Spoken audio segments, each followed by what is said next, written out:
Doug Ramsey is the Chief Investment Officer at the Luthel Group, back here with us this morning. Doug, we've been talking for a while. You and I have been reading your notes for a long time, and I got to say the ones you sent over this morning seem like some of the more bearish I've heard from you in quite some time. Tell me why.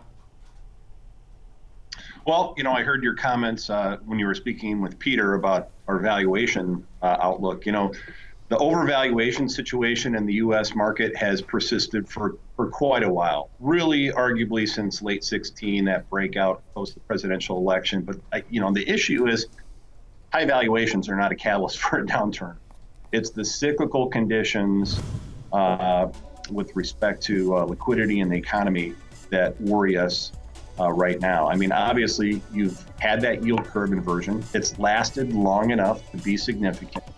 And, the bulls would argue, well, very often there have been some periods when the economy did well for several quarters and the stock market followed along. 06, 07 was a case in point. But the issue is you've already got a lot of the breakdowns in the economy that you normally see following a yield curve inversion. The breakdown in industrial commodities, and I've talked about that the last couple of times I've been on, nothing has changed there. To the contrary, now you've got the CRB industrial metals index down 20% from its high. You've got the raw industrials down 15% since their March, April highs. It's very concerning. I've sort of likened those to sort of an intra-month or real-time purchasing managers index. Obviously, you only get the purchasing managers numbers once per month. If you want to see if there's any sort of reversal in the manufacturing economy, I suggest looking to those numbers, and they're not showing that things are bottoming so far this month.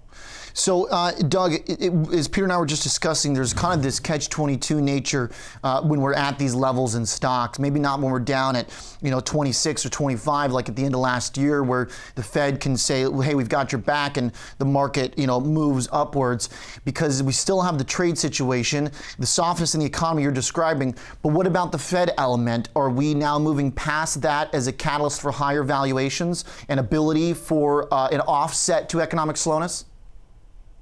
Well, Fed easing works when investors are favorably disposed towards it. Remember, we eased right through the entire bear markets of 2000, 2002, 2007 to 2009. The Fed eased the whole way down, and it was because confidence was collapsing. And we've made the point in the last 3-4 months, and among the consumer confidence numbers, the one we've really focused on or found the best sort of relationship to stock price action is the Consumer Confidence Index put out by the Conference Board. The Present Situation Index is teetering. It's at a very high level, but we found it's not just the level, it's also the direction. And that thing is starting to chop around, much like the stock market has been in the last number of months. So if that were to roll over, I just think investors in the economy for a while would almost be impervious to the Fed easing, which I think is very likely here over the next several months. I think you've got a crucial point here, Doug, one that we've discussed on the program. I've offered up that the market action might be the most deterministic thing for the economy at this point, because, as you state, the stock market fluctuations kind of looking similar to some of the sentiment fluctuations. We know that retail sales were on ice last year after the Q4 sell-off. Brian Moynihan at Bank of America says the biggest risk of recession is people worried about recession. I can't think of a quicker way to get people worried than a market downturn. I am absolutely in sync with that thinking. Obviously, many of the bulls are focused on the economy, and the argument is, well, the bull market is going to continue so long as the economic expansion does. I would counter and say, well, we think the economic expansion is going to persist so long as the bull market does. Again, there's there's a yin-yang relationship between financial markets and the real economy. And I think you're just at a point in the cycle where any sort of dip in animal spirits is just going to roll this thing over. So I do think, and it doesn't sound like it's that far below here, and it's not, but if you were to undercut those June lows, it was around 27.44, I think, on the S&P 500, and I mentioned that level before. I think the game is over. I think that would just break the back of confidence and put us into recession. So I think we're obviously watching in the action of the tape. We are fairly defensive, but not as defensive as we could be with respect to our equity exposure and our tactical funds. And I think if we break out here to a narrow new high on trade news, and it's not guaranteed, it's still 3% away on the S&P. But if we were to break out with really the same sort of lackluster leadership we've seen in lagging cyclicals, that might be an opportunity for us to get even more defensive in the next month or two. This is a really good point too, Doug, because you and I have discussed valuations and the breakdown between what's in the value cohort of the market versus the growth cohort. I think it's been pretty telling here that we've had software stocks going sideways for 2 months despite higher expectations for an October cut. Despite progress here this week, it has been trailing the market. These are very high valuation names, and at a certain point, it's just kind of when the appetite fades for that. So my question for you is there enough deep value to make whatever comes next, this bearish scenario, palatable or manageable in the sense that if financials do well, banks get some help, some of these apocalyptic retailers, is the value in the value cohort real value right now in your mind? I think, certainly there's a big gap, but it's not as if the value cohort is just very attractive as it was, let's say, late 99, early 2000. Valuations are more elevated across the spectrum than they were at the late 99, 2000, the March 2000 market top.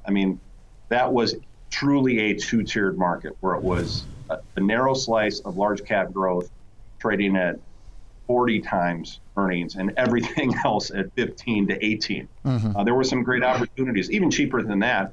Whereas I don't think you see the same great absolute valuations within the value cohort. But what I would say, just in terms of market leadership turns historically, is if you do get a wholesale or watershed turn away from large cap towards small, away from growth towards value, and away from domestic towards foreign, we haven't talked about that yet, but those major leadership shifts generally occur during bear markets. So it seems like these are cheaper stocks. They could take us for another couple years. That just hasn't been the way that these things have unfolded historically. Those leadership turns are a sign that the cycle is over. It was certainly true in 2000, and it was also true in 07. That's the last time value led. Passed over the torch to growth, and it's been growth for the last 12 years.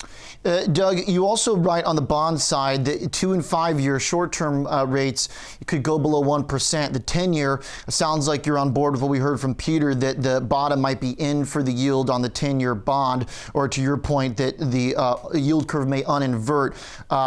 So I'm curious, though, how that plays into this, because if we do still have a low rate environment, if the 10-year yield really doesn't take off to the upside, do you want to sort of fight this blueprint that has been so consistent, which is basically, the TINA trade? The last question is, do you want to call sort of the end of the TINA trade? I don't know that the lows are necessarily in the 10-year. Okay. I think it's very likely. I think it's very likely over the next 6 to 12 months we do fall into a recession in the U.S. We're probably lagging the global cycle a little bit. There's hope maybe that the rest of the world, Europe and Japan, turn around maybe at some point next year. But I do think, just at the point there, I think that's very likely.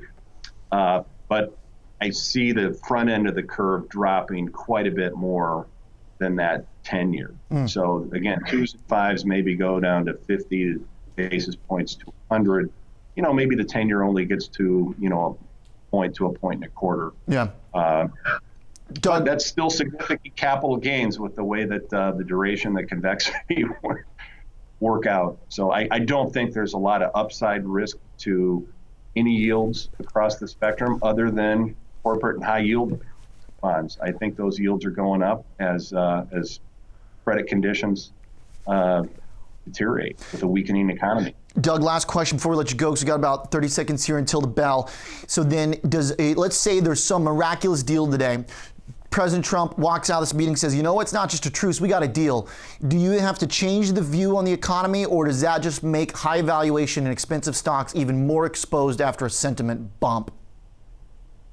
Yeah, I mean, I would look to it, you know, we'll see. There are a lot of different factors we consider, breadth, sentiment, that sort of thing.